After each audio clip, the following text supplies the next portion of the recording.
I think that a lot of times when we're pursuing a goal, we're encouraged to think positive. Don't worry about what could go wrong. If it's meant to happen, it'll happen. Just focus on the positive. I encourage people to do the exact opposite. I tell people to think negative. I tell people for everything that has to go right in order for you to get what you want, identify the potential bad outcomes. Identify the things that could happen instead of what you want, and use your creativity to systematically de-risk your goals. Hello and welcome to another episode of the Duct Tape Marketing Podcast. This is John Jantsch. My guest today is Kyle Austin Young. He's an award-winning strategy consultant, speaker, and writer who helps leaders, entrepreneurs, and high achievers accomplish big, meaningful goals. His work centers on a unique decision-making and goal achievement framework that he calls probability hacking, a method designed to analyze and intentionally improve the odds of success in any pursuit. We're going to talk about his newest book, Success is a Numbers Game. Achieve bigger goals by changing the odds. So Kyle, welcome to the show. Thank you for having me. Honored to be here. So I'm going to start with the premise that I'm sure I won't be the first person to ask this question. I think a lot of times when people talk about goals, they think about hustle or mindset or heck, even luck. But you are saying it's more about odds. What's different in that shift? Yeah, let me give you sort of an example. Let's say that we've set the goal of training to run a marathon. Let's say that's something that we've decided we want to accomplish, and we hire a running coach.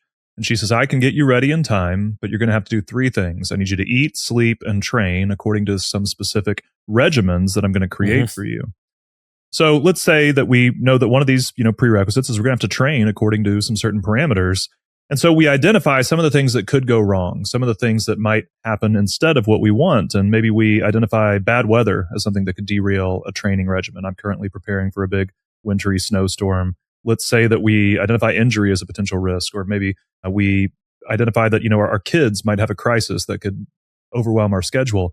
So the question that I like to ask people is, tell me how wanting to run a marathon is an antidote to any of those threats to our success. How does wanting to run a marathon change the weather? How does wanting to run a marathon prevent injury? How does wanting to run a marathon, keep a crisis from happening in our kids' lives? Certainly, we're going to need a measure of commitment and hustle in order to be successful. But ultimately, what we're going to really need is we need some creative solutions to the things that could keep us from getting what we want. So I believe that we can understand probabilities similar to the way we've traditionally understood matter. It can't be created or destroyed, but it can be transferred and rearranged. The odds of success, the odds that we want for our goal, are currently hiding in our potential bad outcomes. When we identify what those things are and what we can do about them, we can tilt the odds in our favor. So it's all about quantum physics. Is that what you're saying? Very little physics in the book. I don't think I've ever taken a physics class. Well, when you talk about moving matter around, that was I do think that there's a lot of truth in the idea that a lot of people want to conjure good odds out of thin air. This idea that maybe I can wish myself into a better position. And I don't think that's true. I think that a lot of times when we're pursuing a goal, we're encouraged to think positive. Don't worry about what could go wrong. If it's meant to happen, it'll happen. Just focus on the positive. I encourage people to do the exact opposite. I tell people to think negative. I tell people for everything that has to go right in order for you to get what you want, identify the potential bad outcomes. Identify the things that could happen instead of what you want, and use your creativity to systematically de-risk your goals. So in your bio, and I know in the book itself, you talk a lot about probability hacking. So let's talk about what that is, or how you define that. Yeah, I define probability hacking as doing exactly what we just did. It starts with getting an idea of what's going to have to go right, and then identifying what could go wrong, and then looking for creative solutions. I'll tell a different example. When I first graduated from college, I wasn't excited about the entry-level positions that I was seeing. I wanted to try for something more ambitious. So I actually applied to become the product development director at a growing health organization. I was 21 years old. If hired, I was going to be managing people in their 50s, 60s, 70s, people with PhDs and master's degrees. A crazy thing to do, but I got an interview and I wanted to make the most of it. So even at that time, I did what I essentially do now for a living. I created what I call a success diagram. I only needed to get a job offer at that point. That was the only step left. But I looked at what are the potential bad outcomes that could happen instead of me getting that job offer. And so I identified 3. And so I'm giving this example. You kind of had the quantum physics concern because there's no numbers here. I'm just going to show you how we can do this at a story level. One of the risks I identified was they might not hire me because of how young I looked. I might walk in and they take one look and say, he can't lead this team. So one of the very practical things I did to combat that is I just grew a beard. I still have the beard today. It was something that made me look about 10 years older than I was. And I knew that if I could do that, it would maybe take the edge off of that concern a little bit. A second bad outcome that I identified, a potential bad outcome rather, was There might be concerns over my lack of experience, which were valid. I didn't have a deep resume. I just graduated from college. So what I did was I couldn't lie. I wasn't going to pretend that I had experience I didn't have, but I wanted to show the quality of my thinking. So I actually typed up a plan for how I was going to turn this department around. It was so thick, I had to have it spiral bound. It was a book. And every person I went to and interviewed with, I gave them a copy of it. And the goal was when they would ask me questions about my past, I would just redirect it to be a conversation about the future. What experience do you have with whatever the case might be? Product development. Great question. Here's my plan for product development. Let's talk about the vision that I have for this role if I'm given the opportunity. The third potential bad outcome I identified was maybe they would be concerned that I couldn't really get along with the existing team because there was just such a big generational gap. So I used a strategy that I'm still using today. It's worked really well for me. I asked one of the people in the organization if the product development team had read any books recently as a group. She listed a few titles, I think it was 3 or 4, and I went out and read every single one of them. And what that did is it gave me the ability to have conversations with the team that no other applicant could have. I understood their goals, I understood their jargon, I could make inside jokes. There was a group interview where it was me and a bunch of people 20, 30 years older than me with a lot more experience trying to decide who was going to ultimately win the opportunity to lead this department. And one of the books that they read was called The Wuffy Factor. I don't know if you remember that. It was a book about how to... I remember seeing that, yeah. You remember The Wuffy? It was about how brands are in social capital. This was, close to 15 years ago. And I remember being in that interview and I said, I think this idea that we're discussing could help us get a lot of Wuffy. And I remember looking around and these other applicants, their eyes are bugging out of their heads. What on earth did he just say? Is he feeling, okay, what does he mean we're going to get a lot of Wuffy out of this? But the existing team members, they were all laughing and nodding along. They knew exactly what I was talking about. We were reading the same books. So when all was said and done, I got that job. At 21 years old, I became the product development director for a health organization, and it dramatically accelerated my career. But it started with this idea of probability hacking. It started with getting clear on what I wanted, getting clear on what was going to have to go right, then thinking negatively, identifying the risks to my success, and not resorting to desire as an antidote to uncertainty, but instead using my creativity to solve those problems. So you gave very specific details and steps of what you did, but it started to sound a bit like a framework, which I know you have in the book.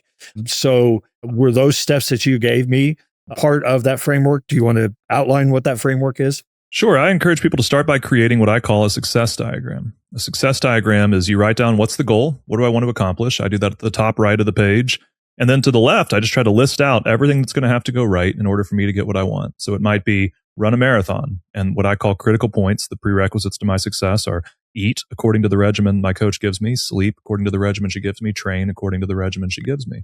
So now I have the path, I have the destination. And then for each one of those things that has to go right, I try to identify the potential bad outcomes. These aren't just things that could go wrong. They're alternate outcomes to success. Things that would be so significant they would completely derail the goal if any of them were to come true. After I have those mapped out, I try to just assign a level of risk to each of them. Is this a low risk potential bad outcome, a medium risk, a high risk, so that I know how to prioritize? And then probability hacking, again, is using our creativity to try to find solutions to that. If I'm concerned about, inclement weather derailing my training routine, I might need a treadmill indoors or need to find some alternate exercises that can allow me to build my fitness on days when I can't go for a run. If I'm concerned about scheduling issues, something happening at my kid's school, then I might want to train first thing in the morning, or I might want to buy an extra pair of running shoes to keep in the car so that I can train at a park if I need to, if my day gets derailed. In a lot of ways, what I'm hearing you describe is, I think there are a lot of people that have mapped out the plan to run the marathon. You can buy books, entire books. It will tell you exactly what to do on day 1, day 2. But what you're saying a lot of people miss is integrating the whole, of life. And I think in a lot of ways, you're really just asking people to step back, and you're calling it what could go wrong. But what you're really doing is saying, hey, you have to have a grasp of reality. I think you do have to have a grasp of reality. I think that when we consider these statistics that are floating around all the time, just how many people fail at their New Year's resolutions, how this vast majority of mergers and acquisitions fail to create lasting value for shareholders, how many new businesses will ultimately fail in the first few years after their existence, we start to recognize that it's because we haven't stopped to consider the things that could go wrong. And I'll demonstrate that with just a little bit of numbers. Let's use that marathon example. There's 3 things that have to go right. I need to eat, sleep, and train according to a certain regimen. Well, let's take some imaginary numbers and try to estimate how likely we are to accomplish each of those 3 things. Maybe we think it's 70% across the board. 70% chance I'll stick with the diet, 70% chance I'll sleep the way I'm supposed to, 70% chance I'll train the way I'm supposed to. What a lot of people do is they fall into a trap called averaging. If they feel good about the individual prerequisites, they feel good about the goal as a whole. That's not actually logically sound. It's not mathematically sound. What we have to do is multiply those numbers together to find our overall odds of success. And if we do that, we find that even though we feel really good about each of these things, 70% across the board, our overall odds of being ready on race day are only 34%. And that, I believe, explains a lot of the dysfunction in our world. Why are people failing at goals and wondering, how did this not go the way that I expected it to? I felt good about each individual step. Well, you averaged in your head. You didn't take the time to understand what your overall odds were. And because of that, maybe you didn't pay as much attention to your opportunity to change your odds as you could have. Maybe you didn't get that grasp on reality, exactly like what you said, and try to tilt the odds in your favor. Is there any, do you ever run the risk, or do you find that people might, like if I sat down and thought, oh, my odds of actually being prepared on race day is only in the 30% range, is there any chance I might say, why bother? There could be, but if we're taking the time to think negative and identify the bad outcomes that are dragging those odds down, then we can use our creativity and see if we can't change those numbers, at least in how we understand them, to look like something that's more optimistic. If we are using our creativity to address the risk of bad weather when we need to train, or address the risk of injury, or address the risk of our schedule being sabotaged, then we can ultimately run the numbers again. And maybe by the time we're done optimizing this plan, we end up feeling like it's 90% across the board. That's still not a 90% chance of success, but I believe it's in the 70s. It's a lot better. Yeah. So do you find that you have to help people reframe this idea of failure even? Give me an example of what you mean by that. I mean, in some ways, as I listen to you talk about the steps, you're not saying that failure is a possibility, but that it's part of the equation. And a lot of people, I think some people would struggle with that idea. I'm not saying what you're talking about doesn't make sense, but just the mindset that a lot of people have, that might be hard to overcome. Absolutely. Failure is going to be part of the equation. One of the things that I encourage people to consider in the book is the power of multiple attempts. If you're chasing a goal that's really unlikely, often one of the most reliable ways to ultimately succeed is to try more than one time. I tell the story of the miracle on ice in the first chapter of the book. I got to interview Jack O'Callahan, who played on that 1980 hockey team that beat the Soviet Union. And a lot of people consider that, a miracle. It's been called the greatest sporting event of the 20th century, I believe, by Sports Illustrated. And as an individual event, it was really miraculous. But when you recognize that over the course of this Olympic rivalry, the United States played the Soviets 9 times and won 2, that's not that remarkable. Winning 2 times out of 9 isn't unheard of. So was it surprising that they won the game they won? Sure, but the odds told us that we would expect them to win some games, and that's ultimately what they did. And what's interesting is when I interviewed Jack, he told me that in the locker room before they went out to take the ice for that game, Coach Herb Brooks gives this speech, and there's a movie about it, and the movie has some quotes that are really powerful. What Jack told me is he said he doesn't remember the exact words that were spoken, but he says he remembers that when he left the locker room, they're trudging down to take the ice. He says he remembers leaving with the idea that his coach believed if we played them 10 times, they might beat us 9 times, but they're not going to beat us tonight. And so there was an expectation that failure was going to be a part of that, but they had an opportunity for tonight to be the exception, and ultimately it was. I remember vividly watching that in my dorm room in college. Amazing. I missed it by a few years, but I'm jealous. Does this, like a marathon, I would call a long-term goal, particularly for somebody who hasn't run one, right? They should start early, right? Can this be applied to short-term decisions as well? Oh, absolutely. In the context of me trying to get that job, I just did this as I headed into an interview. It was going to all take place in a day. When we have something that needs to go right, one of the best things we can do to help it go right is think about what could go wrong. Ultimately, that's what's dragging our probability down. If you think about flipping a coin, let's say you need it to land on heads, you have a 50% chance of success. Why? Why don't you have a 100% chance of success? Right. Well, because it might land on tails, and there's a 50% chance of that happening. Now, I don't know how to rig a coin to make it do what I want it to do. But in life, a lot of times we can rig it, or we can re-rig it in our favor. We can try to take the risk out of the bad outcomes, bring those odds over to our side. So if somebody hasn't thought this way, what's kind of some of the first things you try to help people? And again, I don't know if you actually consult on this or teach courses on this as well, but what are some of the first things you try to do to get people to start putting this way of thinking? Because I think a lot of times these things are just mindset. So what do you get them to start thinking this way? What are some of the first things? Well, in the book, I tell people that I think there are 4 paths to success. One of them is some people just get lucky. I tell the story of Norma Jean Doherty. She's working at an aviation munitions factory in the war, and a photographer comes to take pictures for a military magazine to inspire the troops. He notices Norma Jean, thinks she's really beautiful, says, "Can I take some pictures for you for magazines that don't have anything to do with the military?" And she said, "Sure." She ultimately finds a lot of success as a model and then goes on to star as an actress under the name Marilyn Monroe, has just this enormously successful career. So that is certainly a success story. Is it a success story we should reverse engineer, though? If I meet a young woman who's coming to me for training or coaching, rather, can you tell me what I can do to become a successful Hollywood star? Would I say, well, the first thing you need to do is get a job at an aviation munitions factory and hope that someday a military photographer stops by, notices how pretty you are, and says, "Can I take some pictures of you?" No, that probably wouldn't be a very reliable path to success. So some people succeed through luck. They succeed even though the odds are bad, simply because we expect unlikely events to happen sometimes. Some people succeed, they don't beat the odds, but they play them. We think about entrepreneurs. There are some really famous examples of people who heard that 9 out of 10 businesses fail, and that was actually what inspired them to start 10 businesses or 15 businesses. It was the belief that they were going to experience those predicted failures, but they would also experience the predicted successes. Some people succeed because they have advantages. They have areas of tremendous strength in their lives, and so they try to lean into those goals. That can often be something that's really wise for us, is asking the question, what are some goals that are pretty high probability goals for me right now that might bring bigger accomplishments within reach? One of the goals that I had for years was ultimately getting a book deal and hopefully getting a big advance and being able to publish that, to a mass audience with a major publisher. At the time when I set that goal, it wasn't really realistic for me, but I was able to pursue smaller goals that changed my odds. One of them was writing for major publications. As you mentioned, I've written for sites like HBR, Fast Company, Psychology Today. But one of my favorite things, and one of the reasons I was so excited to have the opportunity to come on, is it's an exciting full circle moment for me. When I first decided that I was going to try to write for some of these respected publications, get my voice out there, and ultimately position myself for things like a book deal, the first site that took me was the Duct Tape Marketing blog. It was in 2015. And I remember I was in my grandmother's house at the time. They were having a garage sale. I was helping out. When I got the response, I couldn't even tell you where I was sitting. And it was such an exciting thing. So it's an honor to be with you here today. So that's the third path of success, is people making the most of areas where they have good odds. The fourth path is probability hacking, doing everything you can to tilt the odds in your favor. So, I was going to ask you about resilience, and then you kind of threw in that story about the entrepreneur starting 10 businesses. But what connection do you think with the framework and just the whole mindset of resilience? What does it play? Well, it's incredibly important if you're going to especially be pursuing the path of repeated attempts.